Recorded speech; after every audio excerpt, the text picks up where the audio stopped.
बदल दे दिल की दुनिया, दिल बदल दे खुदाया फजल फरमा, दिल बदल दे हवा हिर्स वाला, दिल बदल दे मेरा गफलत में डूबा, दिल बदल दे खुदाया फजल फरमा, दिल बदल दे या मौला मौला या मौला। गुनाहगारी में कब तक उम्र काटूं, या बदल दे मेरा रास्ता, दिल बदल दे या सुनो मैं नाम तेरा धड़कनों में। मैल्कम एक्स ने कहा था, मीडिया जो है it's the most powerful entity on the earth. They have the power to make innocent guilty and to make the guilty innocent, and it is a power because they control the minds of man. और हकीकत भी यही है, media basically पैगाम रसानी का एक जरिया है, लेकिन पैगाम पहुंचाने के अलावा मीडिया आज बहुत कुछ कर रहा है।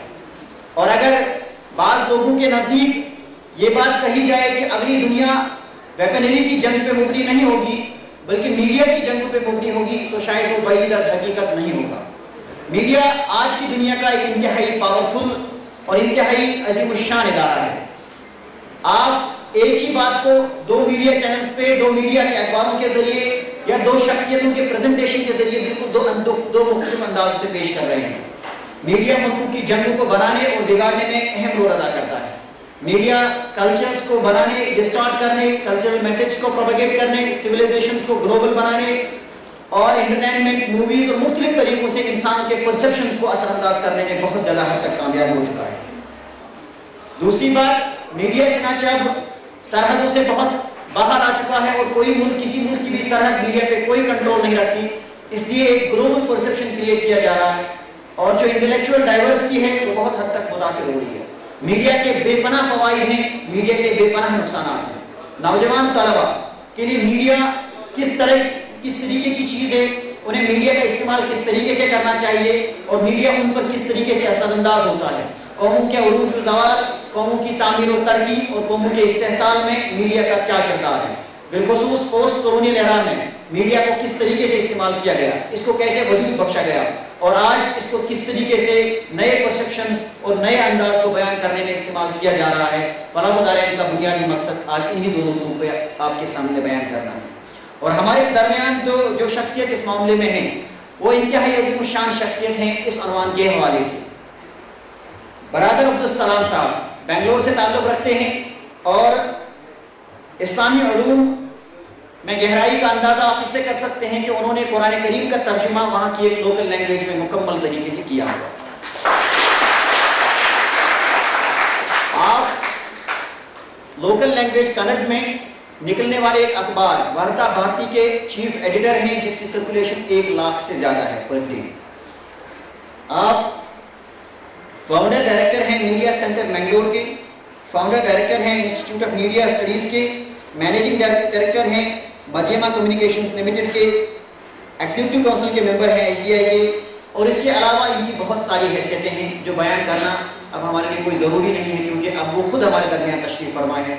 उनके इनकी गहराई, उनकी वसअत नज़र से इंशाअल्लाह हम मुस्तफ़ीद हो जाएंगे। मैं आपके दरमियान और उनके दरमियान हाइल हुए बगैर उन्हें स्टेज पर आने की दावत देता हूँ। Role of media in the post colonial era के मौजू पे आप आके यहाँ पे खिताब करें। जनाब बरादर के साथ अल्हम्दुलिल्लाह रब्बिल आलमीन वस्सलातु वस्सलामु अला रसूलिल्लाह व अला आलिहि व सहबिहि अजमईन। काबिल एहतराम जनाब प्रिंसिपल साहब, यहाँ पर मौजूद इस कॉलेज के फैकल्टी के मेंबरान और मोहतरम बहनों और भाई, काफ़ी लंबा मौजू दिया गया है मुझे। पोस्ट कॉलोनियल इरा, ये ज़मानों को बांटने के मुख्तलिफ अल्फाज हुआ करता है। पोस्ट मॉडर्न इरा, फिर उस पर उसका डेफिनेशन क्या है। मुख्तसरन एक ज़माना था कि जिनको दुनिया पर कब्जा करना था वो लोग मिलिट्री का सहारा लिया करते थे, मिलिट्री पावर का, और मिलिट्री के जरिए मुख्तलिफ ममालिक में जाते थे, जबरदस्ती वहां पर कब्जा जमाते थे, फिर अपनी मनमानी वहां हुकूमत किया करते थे, वहां के रिसोर्सेस को लूटा करते थे। कॉलोनियल इरा और उसके बाद वाले इरा में फर्क यह है कि मिलिट्री का इस्तेमाल ग्रेजुअली उन्होंने कम किया, मिलिट्री पर उनका डिपेंडेंस कम होता गया। उसकी जगह उन्होंने बहुत ही सॉफ्ट और सटल तरीके इस्तेमाल करना शुरू किए। जब मिलिट्री किसी मुल्क में आता है तो लोग पहचान जाते हैं उसको और उसको दुश्मन के हैसियत से पहचानते हैं। मिलिट्री में और किसी भी मुल्क के आबादी में, बाहर वाली मिलिट्री और वहां की आबादी में हमेशा तसादुम रहता है। लेकिन ये जो सॉफ्ट तरीके ग्रेजुअली अपनाए गए पोस्ट कॉलोनियल इरा में, उसकी खासियत यह है कि गुलाम को पता नहीं चलता कि मुझे गुलामी में गिरफ्तार किया गया है। गुलाम अपने मास्टर का वॉलंटरली लॉयल बन जाता है, उसको मास्टर से मोहब्बत ही नहीं होती बल्कि मास्टर का एहतराम भी करने लगता है। आज हमारे ड्रेसिंग पैटर्न को देखिए आप, थर्ड वर्ल्ड के कंट्रीज में जो ड्रेसिंग पैटर्न है, मैंने जो लिबास पहना है, आप लोगों ने जो, आप में से अक्सर ने जो लिबास पहन रखा है, वो हमारे अपने डिसीजन का नतीजा नहीं है, हमारे जहनों को जिन्होंने मॉनिटर किया उनका नतीजा है। और वो जो तरीका अपनाया गया कि गुलाम को अपनी जंजीरों से मोहब्बत हो जाए, तो वो तरीका है जहनों को बनाने का तरीका, वो मीडिया के जरिए से अपनाया गया। और मीडिया, हम जनरली आदमी मीडिया का नाम लेते हैं, उसके जहन में आता है न्यूज़पेपर, टीवी चैनल्स।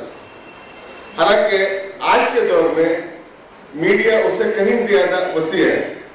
मैं आपके सामने, शायद आपको बोर होगा लेकिन कुछ स्टैटिस्टिक्स आपके सामने पढ़ के सुनाता हूं जो आज के मीडिया के पावर आपके सामने खोलेगा। ईमेल एक तरीका है मीडिया का, एक फॉर्म है मॉडर्न मीडिया का। 107 trillion emails are sent in 2010। आप फिगर जरा देखें, 107 ट्रिलियन, मिलियन या billion, trillion emails were sent in 2010। 294 billion emails sent per day। 1.8 billion email users are there worldwide। 480 million new email users during last year, that is, ये जो statistics है 2012 का है, यानी 2011 में। वेबसाइट्स आप देखें कि 255 मिलियन वेबसाइट्स, 21.4 मिलियन वेबसाइट्स इन 2010। उसके बाद एक ही ईयर में लीक हो गया उसका। विकिपीडिया एक एग्जाम्पल है कि ये सोर्स कितना ज्यादा वाइड स्प्रेड हो सकता है। Free web based multimedia encyclopedia है विकिपीडिया।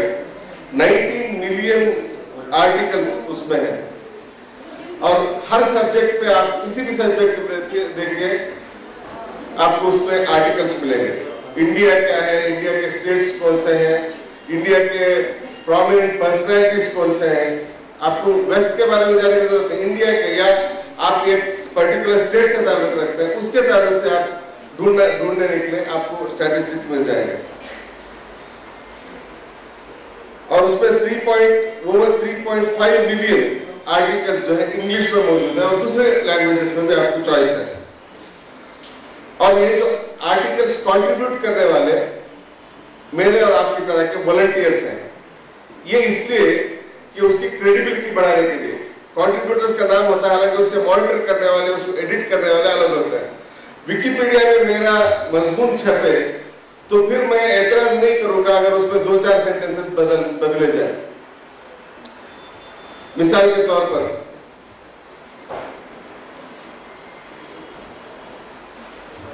साल पहले तक अगर कोई दुनिया में इस्लाम कबूल करता, कोई वेस्ट में कोई अमेरिकन मुसलमान हो जाता, तो उसमें बस इतना आता था कि इसने फला ईयर में इस्लाम कबूल किया।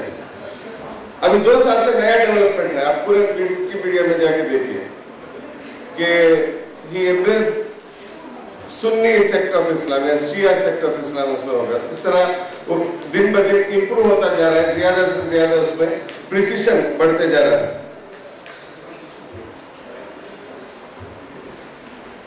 उसके रीडर्स 365 मिलियन रीडर्स थे उसके लास्ट ईयर, और रोज बरोज उसमें इजाफा होता जा रहा है। YouTube video sharing website, users can upload, share and view videos. 2 billion videos watched every day.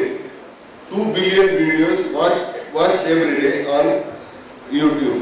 35 hours video uploaded every minute. दुनिया भर में जो उस पर अपलोड किया जाता है वो every minute 35 hours का होता है। 2 billion plus videos watched per month on Facebook. 2 billion videos uploaded to Facebook per month. ये कुछ स्टैटिस्टिक्स हैं जो आपके सामने मैं रख रहा था कि मीडिया के पावर का आपको अंदाजा हो। मीडिया कितना पावरफुल है। आप मीडिया को डिपेंड होते हैं इंफॉर्मेशन के लिए, मगर मीडिया के चलाने वाले मीडिया को चलाते हैं वो आपको इंफॉर्मेशन देने के लिए नहीं, उनके अपने मकासद है। आपके फायदे की कुछ चीजें उसमें रखी जाती हैं, बाकी उनके फायदे की चीजें। मिसाल के तौर पर आप अपने बाथरूम में जाके देखिए, मीडिया के इन्फ्लुएंस को आपको देखना है तो आपको और कहीं जाने की जरूरत नहीं, आपके बाथरूम में जाके देखिए। एक मिडिल क्लास एवरेज आदमी के बाथरूम में वहां कितनी चीजें रखी जाती है। मेरे बचपन में मुझे याद है कि घर में एक सोप हुआ करता था जो कपड़े धोने के लिए भी काफी हुआ करता था, बर्तन धोने के लिए भी और नहाने के लिए भी, तमाम जरूरतों के लिए एक सोप हुआ करता था, कोई सिंपल एक सोप। अब आप देखिए घरों में कितने वैरायटी के सोप्स हैं। आपके नहाने के लिए अलग, फिर उसमें शैम्पू अलग नहाने के लिए, और उसमें फिर हाथ धोने के लिए अलग चीज, फिर कपड़े धोने के लिए अलग चीज, तमाम चीजें अलग अलग अलग चीजें। ये आपको किसने किया? क्या आपके कुरान में या हदीस में या ग्रंथ साहब में या बाइबल में आपको सिखाई गई ये चीजें? ये या फिर किसी ने बंदूक रख के आपको बताया कि आपको ये सब चीजें परचेस करनी है? ये सब वॉलंटरली किया आपने। और आपकी जितनी जरूरियात है, मिसाल के तौर पर एक आपको 2 व्हीलर की जरूरत है। अब 2 व्हीलर मुख्तलिफ वैरायटी के हैं। आपको 50 सीसी का भी 2 व्हीलर मिलता है और 3000, 4000, 5000 सीसी का भी मिलता है। मैंगलोर जैसे छोटे शहर में 3000 सीसी के कम से कम 100 बाइक्स हैं और उसका जो मैक्सिमम स्पीड है 300 किलोमीटर है। और मैंगलोर क्या, बैंगलोर में भी कोई ऐसा रास्ता नहीं है जिसमें आप 150 किलोमीटर से ज्यादा, 100 मीटर से ज्यादा जा सकते हो, तो ऐसा रोड नहीं है। फिर भी उसको आपके लिए प्रेस्टीज का इशू बनाया गया है और आपको परसुएट किया गया है कि आप वॉलंटरली उसको परचेस करें। ये मीडिया का पावर है। ये सिर्फ एक फील्ड है, कंज्यूमरिज्म एक फील्ड है जिसमें आपको इस तरह किया गया है। वरना मीडिया की ताकत यह है कि आप किस चीज को पसंद करते हैं, किसको नापसंद करते हैं, किस आदमी को पसंद करते हैं, किस आदमी को नापसंद करते हैं, किस ग्रुप को आप रेस्पेक्ट करते हैं, किस ग्रुप को आप तौहीन की नजर से देखते हैं। इन तमाम चीजों में मीडिया का रोल हुआ करता है। अभी और मीडिया को हम समझते हैं, मीडिया के बारे में कहा गया था कि वो डेमोक्रेसी में वॉच डॉग का रोल अदा करता है। हमारे एक फ्रेंड है आशीष, जो जेएनयू में थे, अभी 20 साल पहले उन्होंने, अभी उस वक्त हालात बेहतर थे, उन्होंने एक किताब छापी थी, उसका नाम था the dogs that do not bark. The dogs, democracy, media is supposed to be the watch dog of democracy, और डेमोक्रेसी में जब वॉच डॉग का काम है मीडिया का, तो उसका काम है बार्क करना। जब भी कोई रॉन्ग हो तो बार्क करे। मगर उन्होंने टाइटल दिया कि dogs that do not bark, यानी मीडिया जो अपने काम को, अपने असल काम को भूल गया। तो उसमें उन्होंने बाकायदा स्पेस एनालिसिस किया कि मीडिया में, फॉर एग्जांपल हिंदुस्तान टाइम्स है या इंडियन एक्सप्रेस है या टाइम्स ऑफ इंडिया, ये जो मेन स्ट्रीम मीडिया के न्यूज़पेपर्स हैं, इन अखबार का उन्होंने कॉलम वाइज एनालाइज किया कि इंडिया का पॉपुलेशन डेमोग्राफी इस तरह है, इसमें इतने अपर कास्ट है, इतने लोअर कास्ट है, इतने सिख है, इतने मुसलमान है, इतने क्रिश्चियन है, इतने बैकवर्ड कम्युनिटीज है, इतने फॉरवर्ड कम्युनिटी, मुख्तलिफ तरीके से डेमोग्राफी को डिवाइड किया उन्होंने और उनका जो परसेंटेज है, उनका जो प्रोपोर्शन है उसको प्रेजेंट किया। उसके बाद मीडिया में जो रिप्रेजेंटेशन इन हजरात को दिया जाता है लोगों को, उसको प्रेजेंट किया, तो बिल्कुल लॉपसाइडेड है, बिल्कुल उल्टा है। जो सबसे ज्यादा तादाद में है यानी गरीब तबका, मीडियम जो तबका है और फिर हमारी बैकवर्ड कम्युनिटीज है, उनको सबसे कम रिप्रेजेंटेशन उसमें दिया जाता है। और सबसे कम जो रहते हैं सोसाइटी में, जो कॉर्पोरेट क्लास होता है, जो बोनस होते हैं, फिर अपर कास्ट होते हैं, इन लोगों को सबसे ज्यादा रिप्रेजेंटेशन उनसे रिलेटेड इवेंट्स दिया जाता है। तो ये क्या क्या हालांकि ये जितने भी पेपर्स मैंने नाम लिए ये कोई फॉरेन कंपनीज नहीं है, ये हमारे अपने कंपनीज हैं। तो ये जितने मीडिया के ओनर्स हैं वो डिसाइड करते हैं कि सोसाइटी को क्या फीड करें, सोसाइटी को क्या जानना चाहिए, क्या नहीं जानना चाहिए। तो हम ये अल्लाह का फजल है कि आजकल मीडिया को क्रिटिकली देखने का एक एटीट्यूड पैदा हुआ है। अभी रिसेंटली यूएस में एक सर्वे किया गया है कि मीडिया पर आप कितना ट्रस्ट करते हैं, तो मालूम हुआ कि 58% लोगों ने कहा कि हम मीडिया को ट्रस्ट नहीं करते। एक जमाना था कि 100% ट्रस्ट किया जाता था, अब ऐसा नहीं है। अब चूंकि मीडिया के बहुत से स्कैंडल्स बाहर आने लगे, मीडिया के बहुत से स्कैंडल, जिन मीडिया को आप बड़े रेस्पेक्ट की नजर से देखते थे, जिन जर्नलिस्टों को आप बड़े एहतराम की नजर से देखते थे, उनमें से बहुत सौ के बारे में ये एक्सपोज हो गया है कि वो किसी कॉर्पोरेट कंपनी से पैसे लेते हैं, किसी पॉलिटिशियन से पैसे लेते हैं, या उनको ब्लैकमेल किया जाता है। They are vulnerable, they are subject to be blackmail. ऐसे क्राइम्स उन्होंने किए हैं जिसका रिकॉर्ड कॉर्पोरेट क्लास के पास होता है, उसको दिखा के वो उनका यूज करते हैं। तो मीडिया को जब आप यूज करते हैं तो आप मियर कंज्यूमर न रहे बल्कि क्रिटिकल कंज्यूमर रहे, उसको क्रिटिकली देखें और सिलेक्टिवली मीडिया के किसी चीज को कबूल करने से पहले आपको चाहिए कि आप बहुत ही सिलेक्टिव रहे। तो ये असल में हमारे इस दौर की बहुत बड़ी जरूरत है, वरना नुकसान हमारा ही होगा, मीडिया का नहीं होगा। अब कुछ और स्टैटिस्टिक्स हम आपके सामने पेश करना चाहते हैं। ये जो दौर देखिए, चेंज का जो पेस है जमाने के हिसाब से उसका स्पेस बढ़ता जाता है। पहले एक किसी मीडियम से दूसरे मीडियम को आने में आपको टेलीग्राम आप जानते हैं, टेलीग्राम को यूजलेस होने में, उसको टोटली रिडंडेंट होने में कितने 1 सेंचुरी से ज्यादा लगा, तकरीबन 2 सेंचुरीज लगे। अब ऐसा नहीं है, एक मीडिया के इररिलेवेंट होने में ज्यादा टाइम नहीं लगता, दूसरा मीडिया आ जाता है। तो मिसाल के तौर पर अभी जो सोशल मीडिया का जो ट्रेंड चल रहा है, ज्यादा से ज्यादा उस पर डिपेंड हो रहे हैं लोग, और जो ट्रेडिशनल मीडिया है उस पर डिपेंड कम हो रहा है। ये एक हिसाब से अच्छा डेवलपमेंट है, मगर उसमें उसके अपने खतरात हैं। मिसाल के तौर पर social networking now accounts for 22% of all time spent online in the US. लोग खास करके जो नए जनरेशन वाले टाइम स्पेंड करते हैं उसमें 22% टाइम जो है वो मेनस्ट्रीम मीडिया के बजाय सोशल मीडिया में उनका स्पेंड होता है।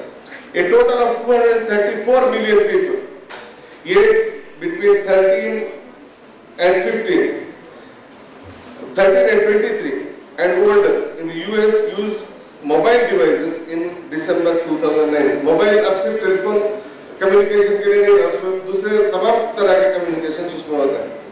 Twitter processed more than 1 billion tweets in December 2009, 4 साल पहले के स्टैटिस्टिक्स हैं, and average almost 40 million tweets per day. Twitter के ताल्लुक से ये स्टैटिस्टिक्स है। Over 25% of US internet page views occurred at one of the top social networking sites in December 2009, up to 13.8% a year before. उसमें जो increase हो रहा है उसके व्यूअरशिप में, उसके कंज्यूमरशिप में।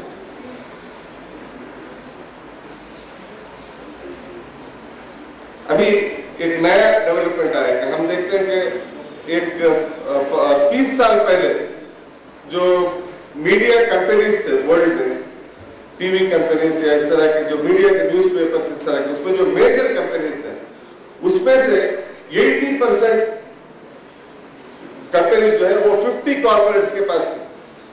अब ऐसा नहीं है, अब तकरीबन सिचुएशन ये है कि मेजर मीडिया कंपनीज में से, मेजर मीडिया ऑर्गेनाइजेशंस में से 90% ऑर्गेनाइजेशंस वो सिर्फ 5 कंपनीज के हाथ में है। उन्होंने आपस में उसको डिवाइड कर दिया। तो ये मोनोपोली ये बहुत ही खतरनाक है और उसको नए जनरेशन को चाहिए कि इस मोनोपोली को तोड़े और उसके लिए उनके पास रिसोर्सेस नहीं है। मीडिया को अगर आप यूज करते हैं इन्फ्लुएंस के लिए, आप जानते हैं कि मीडिया का इन्फ्लुएंस क्या है, तो हर कोई चाहता है कि मैं भी मीडिया को यूज करूं, इन्फ्लुएंस करूं। तो मीडिया को इन्फ्लुएंस करने के तरीके क्या है? सबसे अहम तरीका जो है मीडिया के जरिए से सोसाइटी को इन्फ्लुएंस करने का या मीडिया को यूज करने का कि आप मीडिया के ओनर बने। जब तक आप मीडिया के ओनर नहीं बनते आपको फुल कंट्रोल हासिल नहीं होता। और मीडिया का ओनर बनना आज के जमाने में आसान काम नहीं है, उसमें बहुत सारी दुश्वारियां हैं। इतना ह्यूज कैपिटल उसके लिए दरकार है कि कभी कभी बड़े बड़े नेशंस उसको उसका ख्वाब देखना छोड़ दिए। मगर दूसरा तरीका है आपको मीडिया को इन्फ्लुएंस करने का कि मीडिया में आप पार्टिसिपेट करें, आप मीडिया के वर्कफोर्स का हिस्सा बने, मीडिया के मैन पावर का हिस्सा बने। ये मीडिया को इन्फ्लुएंस करने का एक तरीका है, इफेक्टिव तरीका। और तीसरा तरीका है मीडिया को इन्फ्लुएंस करने का कि आप मीडिया के कंज्यूमर के हिस्से से एक्टिव कंज्यूमर बने। आप मीडिया को फीडबैक दें और उनको मजबूर करें कि अगर आप अपने तरीके को चेंज नहीं करेंगे, अपने बयान से आप बाहर नहीं आएंगे, तो फिर आपके कंज्यूमर नहीं रहेंगे। ये तरीका जो है यूएस में यूज किया गया है, यूरोप में यूज किया गया है, मगर हमारे यहाँ अक्सर देखा गया है कि हमारे यहाँ मीडिया के कंज्यूमर्स वो मीक कंज्यूमर्स कहलाए जाते हैं। वो मीडिया को इन्फ्लुएंस करने की कोशिश नहीं करते, बल्कि खामोशी से जो भी मीडिया देता है या उसको गाली देते रह जाते हैं। हमारे अक्सर देखा गया मीडिया की कोई चीज पसंद नहीं आई तो उसको गाली देते हैं, वही खामोश रह जाता है, उसका जवाब देने की कोशिश नहीं करते, उसको इन्फ्लुएंस करने की नहीं कोशिश करते। खास करके अगर आप हमारे यहाँ एक एग्जाम्पल है कि मीडिया इंस्टीट्यूट, हमारा जो इंस्टीट्यूट ऑफ मीडिया स्टडीज है, उसके जरिए से हमने मुख्तलिफ न्यूज़पेपर्स के बयास स्टडी का एक इंतजाम किया। 3 महीने के मुख्तलिफ न्यूज़पेपर्स को चुना। उसके बाद अभी रिसेंटली टीवी के बारे में हमने काम किया, लोकल रीजनल टीवी का। तो उसमें बयास स्टडी किया हमने कि किस तरह उसमें बयास काम कर रहा है और प्रोफेशनली उसका रिपोर्ट तैयार करके उसी न्यूज़पेपर वालों को और टीवी चैनल वालों को दिया। उसका नतीजा ये हुआ कि कम से कम उनके बोर्ड ऑफ डायरेक्टर्स में, उनके न्यूज रूम में इसका चर्चा हुआ कि हम जो बयास है ये एक्सपोज है, ये कोई ऐसी बात नहीं है कि लोग नहीं जानते। जब ये बात आ जाती है कि लोग हमारे प्रिजुडिस को जानने लगे तो फिर वो मीडिया ऑर्गेनाइजेशन जो है अलर्ट हो जाता है। आप जानते हैं कि मीडिया चाहे तो क्या कर सकता है। उसकी छोटी एग्जाम्पल ये भी है कि चाइना इतना बड़ा मुल्क है, उसका मिलिट्री पावर, उसका इकोनॉमिक पावर इतना है कि almost at par with US है। बल्कि यूएस अगर किसी से डरता है तो चाइना से डरता है। लेकिन मीडिया में चाइना का इमेज क्या है? मीडिया में चाइना का इमेज ये है कि सिर्फ मार्शल आर्ट्स के एक्सपर्ट्स हैं। चाइना का जो इमेज आपको बॉलीवुड के जरिए से मिलता है वो इमेज ये है कि वह सिर्फ कराटे वाले, कुंफू वाले हैं, बाकी कोई सिविलाइजेशन नहीं है, वहां पर कोई रिलीजन नहीं है, कोई रिच हेरिटेज नहीं है उनका। तो न्यूज गैदरिंग के सोर्सेस में अगर बयास हो तो फिर वो जो न्यूज कम्युनिकेट करते हैं उसमें भी बयास होता है। फिर जो न्यूज गैदर किया गया है उसमें से किसको ब्रॉडकास्ट किया जाए, किसको पब्लिश किया जाए, इसको सिलेक्ट करने में उसमें बयास का काम है।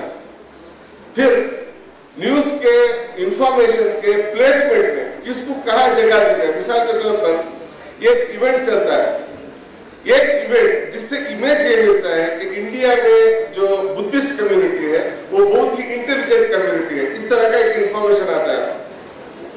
तो उस इंफॉर्मेशन को आपने न्यूज रीडिंग के वक्त उसको फर्स्ट में प्लेस नहीं किया। 15 मिनट का आपका न्यूज रीडिंग का जो सेशन होता है उसको आपने लास्ट में रखा, तो उसके रीडर्स, उसके व्यूअर्स कितने होंगे, और उसको अगर आपने फर्स्ट में पढ़ा तो उसके व्यूअर्स कितने होंगे। ये प्लेसमेंट का वो है उसका पॉलिटिक्स है। न्यूज़पेपर्स में भी ये होता है कि कोई बहुत ही इंपॉर्टेंट इवेंट होता है उसको आप फर्स्ट पेज में प्लेस करते हैं और जो कम इंपॉर्टेंट इवेंट होता है उसको आप लास्ट पेज में या फिर इनर पेजेस में उसको दफना देते हैं। कोई पूछे कि क्या आपने इस न्यूज को छापा, तो वो कहते हैं कि हमने छाप दिया न्यूज को। और आप टीवी वाले से पूछे कि इतना इंपॉर्टेंट हुआ कि आपने ब्रॉडकास्ट किया, वो कहते हैं कि ब्रॉडकास्ट किया, मगर ब्रॉडकास्ट के लिए उन्होंने जो टाइम चुना वो प्राइम टाइम नहीं था, बल्कि ऐसा टाइम था उनके पास, टीवी वालों के पास बाकायदा ये रहता है कि उनके पास चार्ट रहता है कि कौन से टाइम में ज्यादा लोग व्यू करते हैं और कौन से टाइम में कम लोग व्यू करते हैं। तो सबसे कम व्यू करने वाले टाइम में अगर उन्होंने ब्रॉडकास्ट किया हो उसको, तो फिर उसका फायदा नहीं होता, मगर ऑन द रिकॉर्ड वो क्लेम कर सकते हैं कि हमने इसको ब्रॉडकास्ट किया। तो मीडिया के कंज्यूमर्स को चाहिए कि इन तमाम चीजों के बारे में विजिलेंट रहे, वॉच करते रहे और उन्हें इन्फॉर्म करना चाहिए मीडिया को कि आपकी ये चालें हम जानते हैं। जब उनको मालूम होगा कि कंज्यूमर्स हमारी चालों से वाकिफ है, तो फिर वो अपने तौर तरीके बदल सकते हैं, उसकी उम्मीद है। इसी तरह लेबलिंग करना, किसी कम्युनिटी को, किसी क्लास को, किसी ग्रुप को एक्सट्रीमिस्ट कहना या उसको फंडामेंटलिस्ट कहना, मुख्तलिफ तरीके हैं उसको ब्रांड करने के। तो उसके बाद चाहे उस ब्रांड को यूज करने के बाद, उस ब्रांडिंग वर्ड को यूज करने के बाद आप चाहे उसके बारे में कोई भी अच्छी बात कहे, उसको कबूल नहीं करता इंसान, उसको रिजेक्ट कर देता है।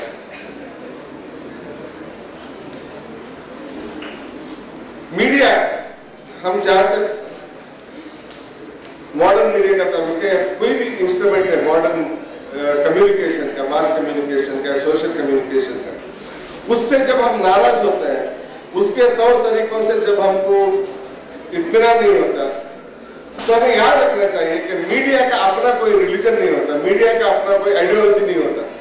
मीडिया एक मुर्दा इंस्ट्रूमेंट है, वो उसका कोई ये नहीं होता, उसके अपने कमिटमेंट्स नहीं होते, उसको कंट्रोल करने वाले होते हैं जो ये पॉलिसीज को तय करते हैं। इसलिए मीडिया पर बजाय खुद नाराज होने से कोई फायदा नहीं होता। और मीडिया बजाय खुद अनबयास्ड हुआ करता है, उसको बयास्ड एलिमेंट्स बयास फैलाने के लिए यूज करते हैं।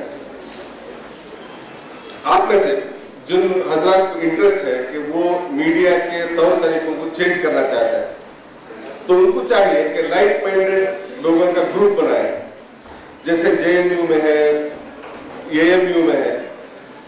और बीइंग कंज्यूमर्स आप जो रोल अदा कर सकते हैं उसको आप स्टडी भी करें और उसको अपने आप को उसमें ट्रेन करें और रेगुलरली मीडिया को फीडबैक देने का इंतजाम करें। और ये मीडिया को फीडबैक देने का जो इंतजाम है, उससे मीडिया के तौर तरीकों पर बहुत ही फर्क पड़ता है। मीडिया के साथ टच में आप कितने लोग हैं जिनके जो मीडिया के अथॉरिटीज के साथ टच में है, न्यूज रिपोर्टर्स के साथ आपके कॉन्टैक्ट्स हैं, पर्सनल कॉन्टैक्ट्स? आप में से कितने लोग हैं जो मीडिया के ऑफिसर्स को विजिट करते हैं, उनके टॉप एग्जीक्यूटिव्स के साथ कॉन्टैक्ट रखते हैं? देखिए, मसला सिर्फ किसी मजहब का, किसी क्लास का नहीं है, टोटल सोसाइटी का है। अगर मीडिया चाहता है तो बहुत कुछ कर सकता है सोसाइटी के वेलबींग के लिए। हमारी सोसाइटी के जितने प्रॉब्लम्स हैं, इलिटरेसी से लेकर टेररिज्म तक जितने प्रॉब्लम्स हैं, उन तमाम प्रॉब्लम्स को सॉल्व करने में या उन प्रॉब्लम्स को मजीद बढ़ाने में मीडिया का रोल हो सकता है। अगर आप चाहते हैं एज ए रेस्पॉन्सिबल सिटीजन, आप चाहते हैं कि मीडिया का रोल पॉजिटिव हो, तो आप मीडिया को पहले सोचें कि क्या आप अपना मीडिया बना सकते हैं, क्या अपना न्यूज़पेपर बना सकते हैं आप, क्या अपना टीवी चैनल लॉन्च कर सकते हैं आप, या फेसबुक की तरह के सोशल मीडिया को क्या आप लॉन्च कर सकते हैं। अगर वो नहीं कर सकते तो उसके दूसरे तरीके, और सबसे मिनिमम जो तरीका है, प्रैक्टिकल तरीका है, तो उसका तरीका यह है कि आप एक्टिव कंज्यूमर बने और बहुत ही ऑर्गेनाइज तरीके से काम करें। मैंने देखा है जेएनयू जैसे यूनिवर्सिटीज में छोटे ग्रुप्स हुआ करते हैं, और वह एक ग्रुप नहीं है, मुख्तलिफ ग्रुप्स हैं, उनके अपने मजबूरियां हैं कि एक ग्रुप दूसरे ग्रुप से इंटरेक्ट नहीं करता, मगर छोटे ग्रुप 4-5 लोगों के ग्रुप्स हैं, उन्होंने जो काम किया उसकी वजह से टीवी चैनल्स को अपनी पॉलिसीज बदलनी पड़ी, उनकी प्रायोरिटीज बदलनी पड़ी उनको। तो उसका तरीका यह है कि आप उनके बयास को स्टडी करें और प्रोफेशनली उसका रिपोर्ट तैयार करें, उनको फीडबैक देते रहें। और हमेशा किसी भी प्रोफेशनल न्यूज चैनल को, किसी भी प्रोफेशनल न्यूज़पेपर को उसको जरूरत होती है फीडबैक की, और आम कंज्यूमर जो है वो फीडबैक देता नहीं है। आप देखते हैं कि आप किसी सुपरमार्केट में जाते हैं तो वहां पर फीडबैक फॉर्म लेके मुख्तलिफ प्रोडक्ट्स के सेल्समैन जो है वो खड़े होते हैं, वो आपसे रिक्वेस्ट करते हैं कि आप फीडबैक दें। आप सुपरमार्केट से बाहर देखते हैं, मुख्तलिफ जगह होते हैं, यहाँ भी होता है, मुख्तलिफ कंट्रीज में होता है। आमतौर पर आम कंज्यूमर उसको भगा देता है, या तो वो फॉर्म लेके फाड़ के फेंक देता है या फिर जेब में रख देता है, फीडबैक नहीं देता है। तो हर प्रोफेशनल कंपनी को फीडबैक की जरूरत होती है, और आप फीडबैक देने के इस तरीके को इस्तेमाल कर सकते हैं उनको इन्फ्लुएंस करने के लिए। और मीडिया में राइवल्स हुआ करता है। मैंने कहा कि मोनोपोली है, लेकिन उसके बावजूद फॉर एग्जांपल एक ही कंपनी है, उसके 5 मीडिया ऑर्गेनाइजेशंस हैं, तो उस कंपनी के पॉलिसीज में होता है कि उन कंपनीज के आपस में कॉम्पिटिशन कराना। तो इस राइवलरी का आप इस्तेमाल कर सकते हैं। मिसाल के तौर पर अगर एक टीवी चैनल एक अच्छा काम कर रहा है तो उसका रिपोर्ट आप दूसरे टीवी चैनल को दें और उनसे कहें कि ऐसा काम आप क्यों नहीं कर सकते। फॉर एग्जांपल हमारे यहाँ बास ट्राइब्स हैं जिनको टोटली इग्नोर किया गया था, उनके एग्जिस्टेंस का ही किसी को एम नहीं था। ये टीवी चैनल ने उसको टेकअप किया। तो उसके बाद हमारे यहाँ कर्नाटक के कन्नड़ा सोशल एक्टिविस्ट ने उस मुख्तलिफ यही रिपोर्ट को लेकर उसके सीडीज को लेकर तमाम टीवी चैनल से उन्होंने मुलाकात की। उनसे पूछा कि अगर एक टीवी चैनल ये काम कर सकता है कि अननोन ट्राइब को उसका हक दिला सकता है। अब वो ऐसे थे कि वो सिविलाइजेशन से दूर थे, उनके अपने स्किल्स थे बहुत सारे जिसका सोसाइटी को इल्म नहीं था, और उस चैनल ने 3-4 एपिसोड्स का एक सीरियल ब्रॉडकास्ट किया जिसकी वजह से पूरे स्टेट को उसका इल्म हो गया कि एक ऐसी कम्युनिटी क्या रहती है जो ट्रेडिशनली बहुत से हजारों साल से रह रही है और जिनका इस जमीन पर हमारे से ज्यादा हक है, लेकिन वो इस ऐसे हालत में है कि उन तक गवर्नमेंट का कोई ऑफिसर नहीं पहुंचा, गवर्नमेंट की कोई फैसिलिटी नहीं पहुंची, बल्कि बेसिक प्राइमरी एजुकेशन के इंस्टीट्यूशंस तक उन तक नहीं पहुंचे। हालांकि उन तक पहुंचने के लिए सैलरी लेने वाले ऑफिसर्स मौजूद है, उनकी जिम्मेदारी होती, इन सबको उसने एक्सपोज किया। तो इस केस को लेकर टीवी चैनल्स के पास एक टीम गई, हम उसमें थे, तो दूसरे के चैनल्स के पास गए कि आप ये काम नहीं कर सकते। उसका नतीजा ये हुआ कि उसी तरह के जो दूसरे सेगमेंट्स हैं, दूसरे जो ग्रुप्स हैं, उनको आइडेंटिफाई करने का एक ट्रेंड चला। उसके बाद 1 साल के अरसे में इस तरह के बहुत से ग्रुप्स को आइडेंटिफाई किया गया। हमारे यहाँ एक मैंगलोर के करीब एक विलेज में एक आदमी है, उसका काम है बस स्टैंड में ऑरेंजेस बेचना। बस स्टैंड में ऑरेंजेस बेचने का काम करता है, मगर उसके साथ साथ अपने जो उसका अपना जो इनकम है उस इनकम को यूज करके वो एक स्कूल चलाता है, छोटा सा स्कूल। ये टीवी चैनल ने इसी तरह के ग्रुप्स ने एक टीवी चैनल को परसुएट किया कि वो उसको कवरेज दे। तो उन्होंने बड़े अच्छे अंदाज से उसको प्रेजेंट किया कि किस तरह एक ऑर्डिनरी ऑरेंज सेलर, वो भी फटे पुराने कपड़े पहनने वाला, वो उसका अपना घर भी है जो स्कूल से छोटा है, उससे बड़ा स्कूल वो चला रहा है, और वो आजू बाजू के लोगों से कुछ पैसे लेता है और उसका इंतजाम करता है। तो इस एक इवेंट के ब्रॉडकास्ट होने से फर्क ये पड़ा कि वो स्कूल आज वो स्कूल नहीं रहा जो पहले था। लोगों ने उसमें इंटरेस्ट लिया और उस एक इवेंट के ब्रॉडकास्ट होने से बहुत से लोग मोटिवेट हुए कि हमको भी कुछ करना चाहिए। बहुत से पैसे वाले जिनके पास करोड़ों रुपया है, उन्होंने स्कूल खोले इस एक प्रोग्राम को देखकर। तो ये हम और आप जैसे ऑर्डिनरी कंज्यूमर्स की वजह से हुआ कि उन्होंने मीडिया ऑर्गेनाइजेशंस की तवज्जो दिलाई कि एक ऐसा एक इवेंट है, आपको चाहिए कि आप जो फिल्म एक्टर्स के गारमेंट्स पर कमेंट करते हैं, बल्कि उनके वार्डरोब मिशैप्स पर जो कमेंट होता है इसमें, उस तरह की चीजों के बजाय आप इस तरह की चीजों को कवरेज दें। और हमारी जिम्मेदारी है कि हम जिस तरह मीडिया बयास होता है, मीडिया में काम करने वाले बयास होते हैं, हम खुद अपने आप को बयास न बना लें। हम किसी ये एक चैनल को, किसी एक न्यूज़पेपर को रूल आउट न करें कि इसको सुधारा नहीं जा सकता। हर जितने भी हमारे ये 1-2 रिलीजियस चैनल्स हैं, जैसे संस्कार एक चैनल है, पीस टीवी एक चैनल है, इस तरह के रिलीजियस चैनल को छोड़ के बाकी जितने भी चैनल्स हैं इनको सुधारा जा सकता है, क्योंकि उनका प्राइम इंटरेस्ट जो है प्रॉफिट कमाना होता है।